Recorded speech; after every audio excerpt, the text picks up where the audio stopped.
I've always felt like a soul in a body. Mhm. I've always felt like my mission is my mission. And when I always say we, people ask, they'd be like, well, you talk about your team and you talk about the business, like how many people are there in the business? And I always say we. And that's something that I learned in marketing, right? Like you always try to make the team sound bigger and sound like y'all Absolutely. all moving in, unison and all that, when in all actuality it's you and two other people. When I say we, I mean me and God. And he's been with me through all of it. And I feel like the mission is the mission. The mission has always been the mission. And nobody's bigger than the mission. So for me, it was never, and not even myself. So for me, it was a matter of really just trying to figure out where God needed me to be.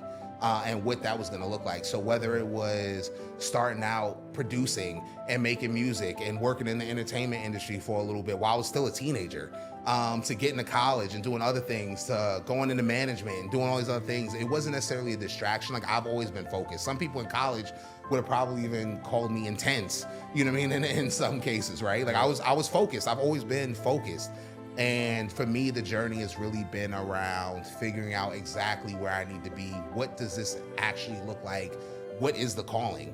But I knew that there was a calling, and I knew that the journey was gonna lead me to figuring out what that calling was. Yeah. And then once I figured it out, I was like, all right, cool. Like nothing's gonna stop me from doing what needs to be done. And I also know that the doors are gonna open the way that they need to, because the big man is ordaining all of these things. So for me, it's just really showing up and doing what I need to do and playing the part that I'm supposed to play in all of this. But it wasn't really a distractions per se. It was Mhm. more so just figuring out where the journey was going to take me.